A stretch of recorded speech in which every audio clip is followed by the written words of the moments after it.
Buongiorno, anzi, non lo so se si sente, funziona, sì, vi vedo tutti.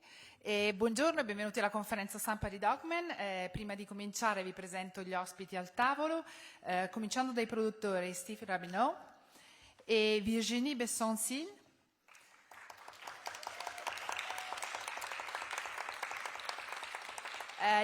Gli interpreti Jojo B. Gibbs, Caleb Landry Jones,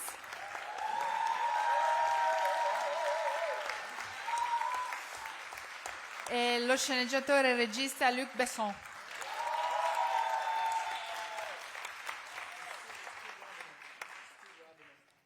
Yes, it was the first one I said.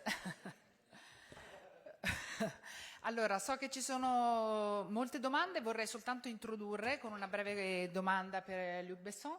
Maybe you should wear the headphone, or I will speak in Italian. Okay. Yeah, you need to wear. Ok. Allora, la prima domanda che vorrei fare a Luc Besson è, abbiamo letto che insomma, la scintilla di questa storia nasce dalla lettura di un articolo di giornale che raccontava di un bambino rinchiuso in una gabbia. Ecco, mi piacerebbe sapere come poi è cresciuta, a partire da questo fatto di cronaca, come è cresciuta questa favola nera su...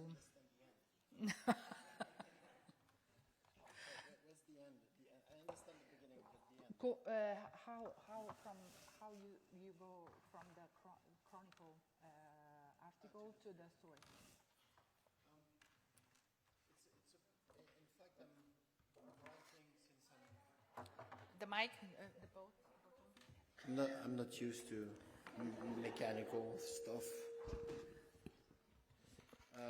Yeah, in fact, I'm writing since I'm 16 years old every morning at 5 a.m. and it's my way to escape this world.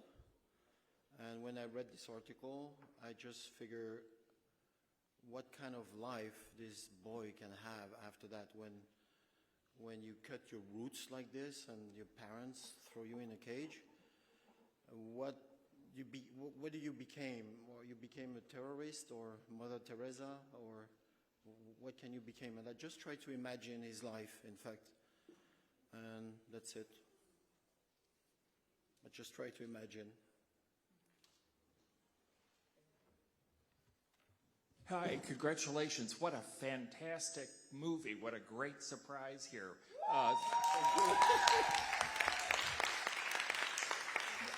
So I'd love to ask the actors how your process for getting into these characters, especially Caleb, and for Luke, I kept thinking of Todd Browning as I watched this. I felt like this was like a 1930s classic horror movie that we were seeing. So can you talk a little bit about your references with this, Luke? Thank you. To talk about the process. I was very fortunate. Luke gave me a lot. Can you? Sorry.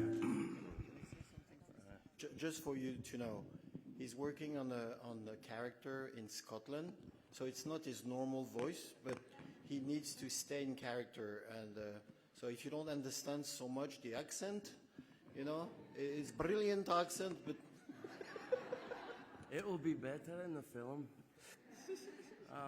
But I was very lucky that Luke gave me so many different things to take when I first got there. Staying with some wolves for a few days, for instance. I was also got a lot of help from another actor, Tonio, how do you say it, pronounce the last name, Discovel. And he was helping me phonetically learn the Edith Piaf song, because otherwise I would not have been able to do that. Wearing a corset, a lot of limping around. I don't know. the first thing, we went to a spa. I want him to lose 20 kilo, and I tried to lose 10 at the same time. So we help each other. And no, what was funny is we went to see a professor because the bullet that he take in his back, there's a lots of difference if you take the bullet after the 7th vertebra or the 9th vertebra or the 10th, and it's not the same way of walking. So we went in this spa trying for hours together to work, to try to find the walk. Some people were seeing each other. They see both of you in the street, they were kind of scared. But then we finally find it. It was probably what was the most difficult to find. It's the way he walking. And then we have a ritual every morning, because there's basically 100 dogs. And every morning they go in the park. They have a big park, and we were in the park every morning.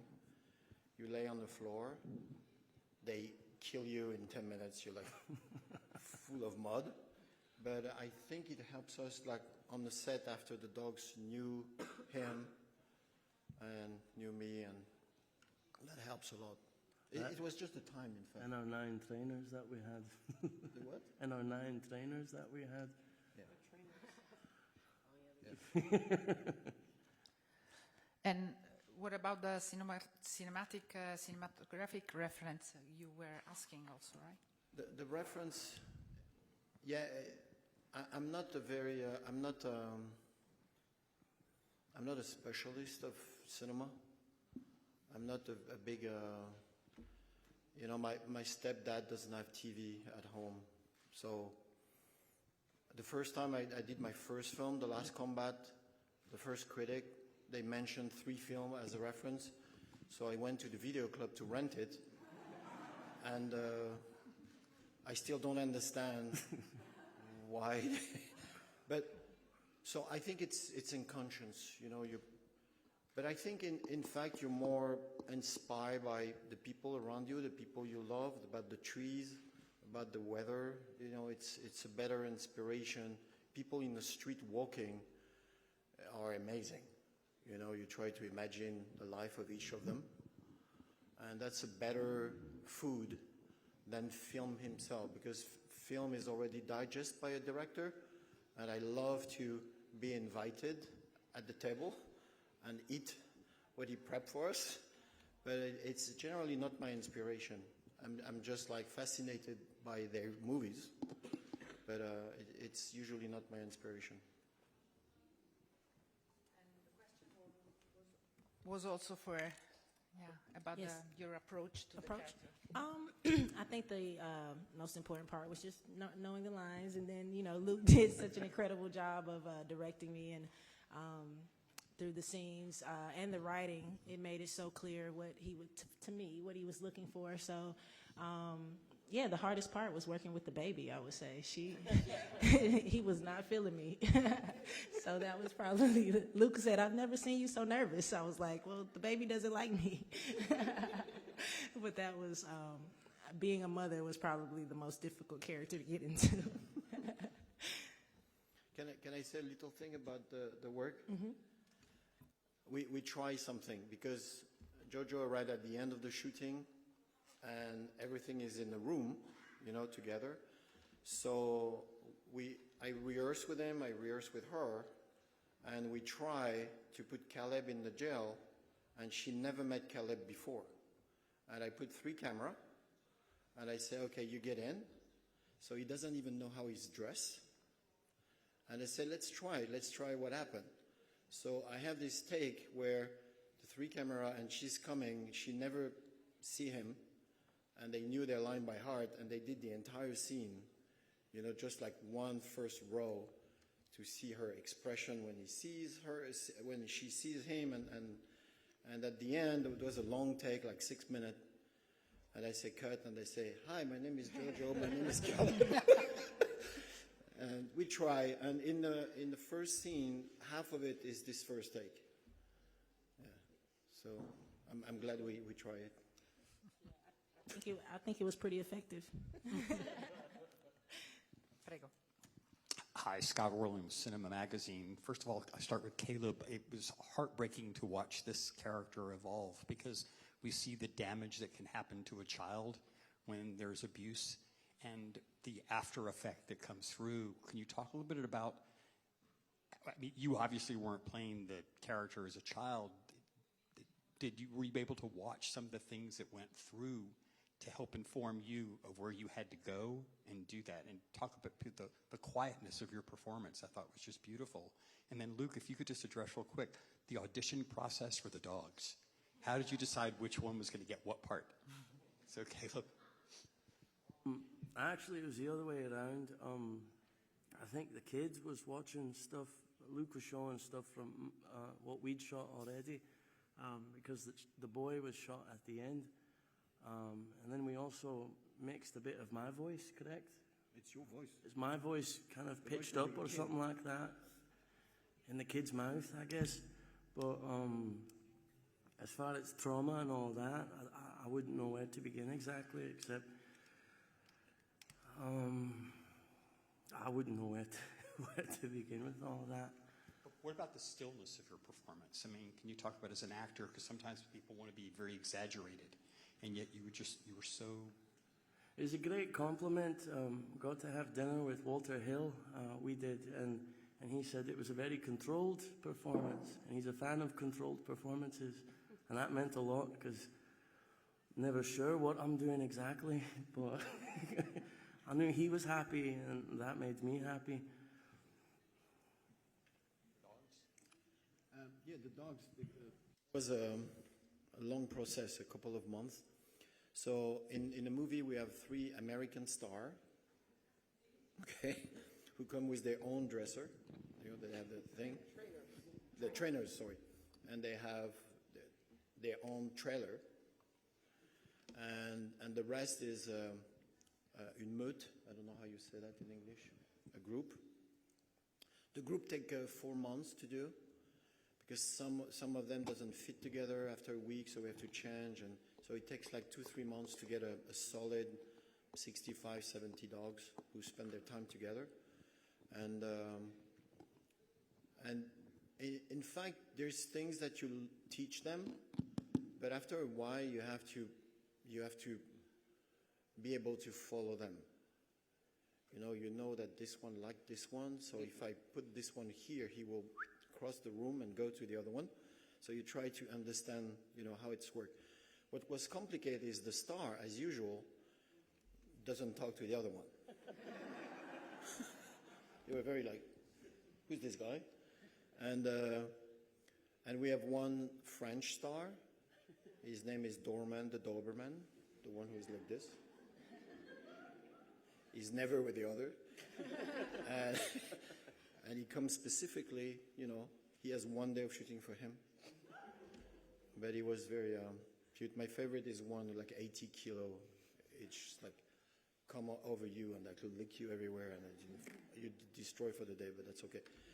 And no, with the dog, it was one thing that I didn't expect is there's 25 trainers, and they have 2 dogs each. So during the take, the dogs just react with the voice of their master. So when you say action, there is 25 people screaming in the same time. Couché, couché, c'est là, couché. Vas-y là-bas, tu bois, tu dis, couché. 25 in the same time. And Caleb is reading Shakespeare. So,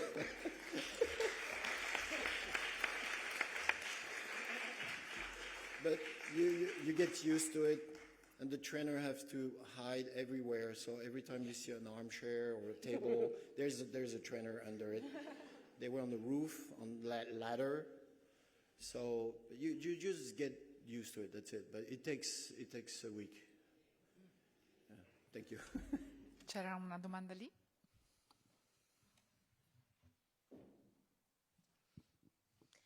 Hi, thank you for letting me share just a moment with Caleb. My husband and I were at Cannes Film Festival in 2021. We saw your performance in Nitram, which is very powerful. And I felt some similarities in terms of the quietness that somebody else was talking about. you're so riveting as an actor. You cannot take your eyes off of you. So I'm really excited to see what Scottish project you have coming up next. Anyway, Mr. Besson, I just wanted to say it was a beautiful film. I'm a huge dog lover, so it was. I was holding it together the whole time. The very last scene with the doorman, I believe, the Doberman that was there at the house to protect, I thought was a beautiful way that you tied in the character that he lived on in terms of his protection of others. And finally, I just want to say that I heard a quote once that was, "Dog backwards is God." And I noticed in that one scene in the cage with the boy, if you look at it, I knew that must have been, it had to have been, I had chills all over. So thank you so much for dog lovers and film lovers for such a beautiful film. I'm sure we all enjoyed it. Thank you. Just, you know, that when I start, I was 17, and there's this man who said, you know, it takes 2 years to make a good film. It makes 2 minutes to fuck it up. and it's true. And all the movies I've done, 3 months before the end, they were bad. Honestly. You know, it comes good sometime, but just at the end, because you work and work and work. Virginie, my producer, she's a tough cookie, believe me. And she helped me a lot on the editing. She's always very cold about it. She doesn't want to see all the delis. She wants to stay out, you know, to be able at the end to give comments. The last scene you mentioned was not in. Can you believe it? I think it's the best scene in the movie. We didn't have it. You know, we talk, and it was missing something, and I scratched my head and said, okay, how can we do? She was on another set. She flew back during the weekend to do the scene again, and it's just a little miracle, you know, but it's interesting to know that honestly every film's good. It looks like this one is not too bad. But it's always a little miracle, always. There's no genius. There's no you know. You just have to work and keep what's good and work on what's not good and work again, and that's it.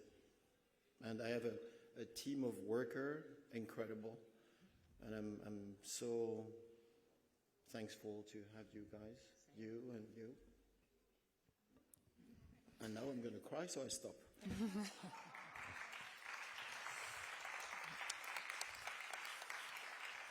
Vorrei coinvolgere nella conversazione i produttori, Steve e Virginie. Che esperienza produttiva è stata per voi, e in particolare Virginie, che lavora con Luc da tanti anni, che non sostiene soltanto i suoi film, ma proprio la sua visione artistica da così tanti anni.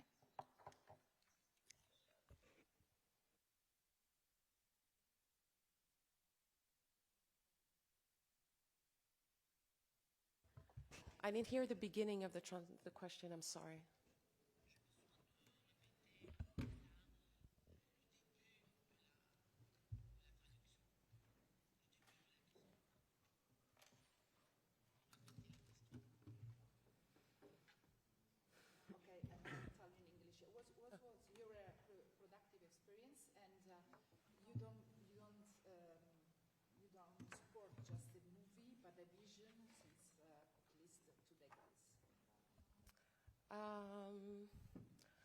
I think as a producer, the role is to come and bring all the ingredients and everything to make the movie happen. And you have to give it to the captain, the director, and understanding who he is, where his emotions come from and all that makes it easier to bring all the elements for him than to do and so along the years now, because I actually haven't produced Luc for 20 years, just maybe like 10 years, I've done other movies. But more and more, a movie is done with many people. It's not just one person. And so to be there and make sure that everybody clicks together, that's how I do it. Yeah, this is my first experience as a producer. I was an agent for many years, and I just sort of saw my role as someone who could support Luc's vision, and was fortunate enough to be partnered with Virginia and Luc, and just happy to be here.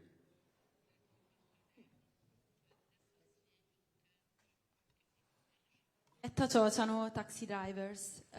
First of all, the movie is stunning. I keep thinking about it, so thank you. There are many topics that told through this story, but one of them touched me in different ways. That is the relationship between God's will or fate or the things that happen to you and the actions and the things that you do to change it. Can you talk more about how you get this balance between these two topics? Thank you. I'm going to try, because it's... There is one line in the movie where she say, the roots, are the fondement, I don't know how you say fondement, the basic of a man, which is true. And they say, yeah, but the roots are invisible. And the analogy is very strong, because we see a human being and we don't see the roots. We don't know the past. What happened when you cut the roots? And all the religion, all of them, it's about faith. How can you keep faith when you are in such a situation? So I don't make any judgment about it. I'm just saying, okay, so what happened to this kid? Like, how can you, if one God wants to help him, how is he going to do it? Because for me, this kid is looking at the sky, and he said, what did I do wrong? How I can change the things? And the only answer that he has is to go at the end and walk and come to see him. That's the only reason. It's almost the essence of a religion. Of course we don't have answers. The answer is here, and you have to find it. And it was just a way of talking a little bit about it, with respecting a lot the people who believe, for sure. But we still have questions about it. So.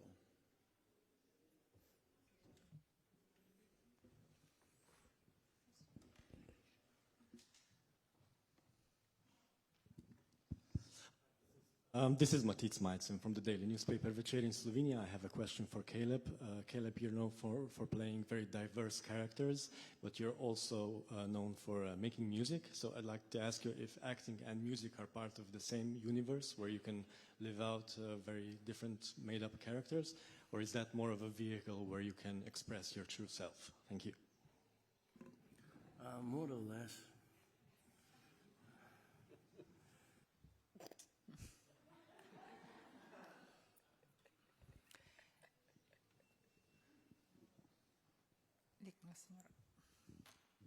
Hello, I'm Gavai Simonati from Red Carpet Magazine. I just want to compliment with the performance, which is amazing, and with the idea. My question is, one of the ways to survive is culture.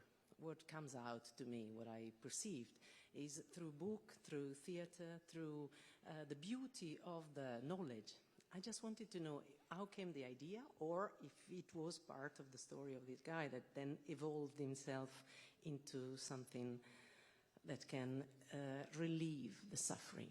Thank you. I think the only two things who can save you is love and art. Definitely not money.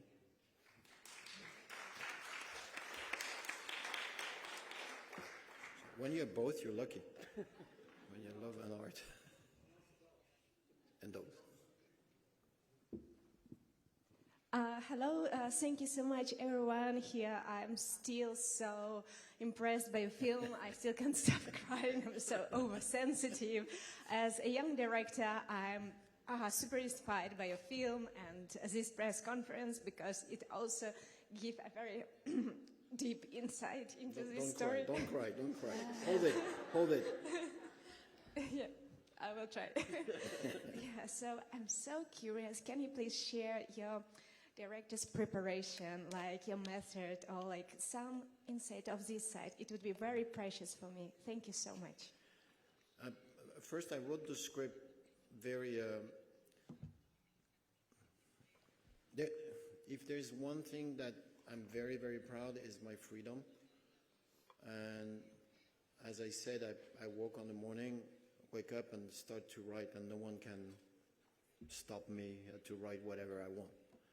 And when I finish the script, I say, it's not bad. I like it. I put it on the side usually for a couple of weeks, and I take it again. God, that's good. It could be good. But my first fear, who's going to play that? And I was fearing that I will never be able to find an actor crazy enough to do that. And so I start looking. I've seen a small picture of Caleb. I say, oh. So I went on IMDb, and I said, oh, I've seen Get Out. Oh, I've seen this one. So in fact, I've seen him like 10 times. But he's like a chameleon, you know, you never know. And especially the young brother, the Tom Cruise movie, what's the name of the film? American Made. He's hilarious in the film. And then we met. We didn't talk about the film, just to, if you have to spend a year with someone, you know, like just let's see, you know, if he's not an asshole, if he's good, if he's, you know, you don't go on a boat around the world with someone bad. So we do like 2 or 3, you know, tea.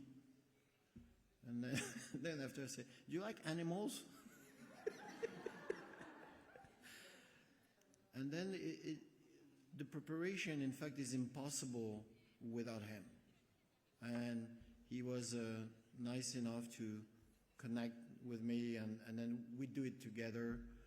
And Virginie, when I show her the picture, and she say, it's him. That's it. And then we go little piece by little piece. You know, that's it. We just take our time. And when we were ready, we go. That's all. And Caleb, which was the most exciting or moving scene of the film for you?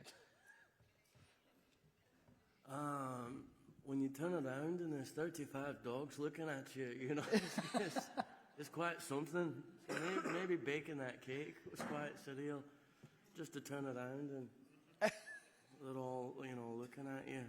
Quite amazing. And silent, too. And what about your performance as Edith Piaf? There was a lot of folks in the crew that were crying, so something must have happened that day. Abbiamo tempo per l'ultima domanda.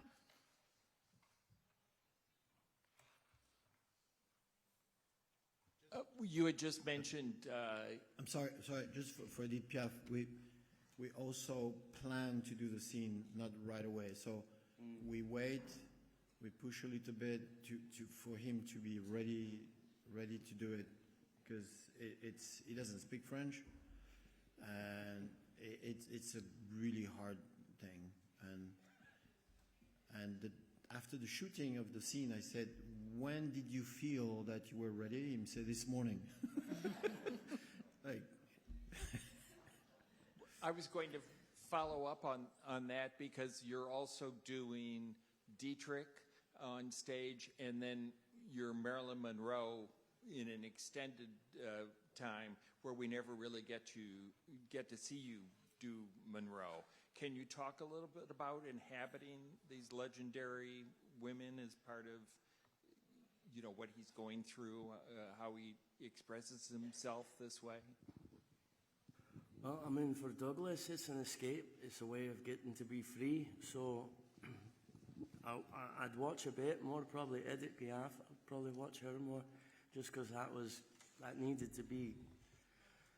If it didn't work, then the film doesn't work. I mean, when it comes to the others, watching them too, but probably not as much as the edit, but I don't know. I'm not sure. Just a lot of, you know, my job is to be a sponge. And so that's all I can say. Fill it up with stuff and hope something comes out that's honest. No, I didn't keep the... No, I wanted to burn that corset, I think. Dobbiamo fermarci qui. Thank you very much. You want to say? No, just to say that it's interesting in the role of Douglas. He wants to play as an actor, but he can only do a character who doesn't move. So that's why it was Edith Piaf and, you know, people who can't move. Thank you so much. Thank you very much. Thank you very much.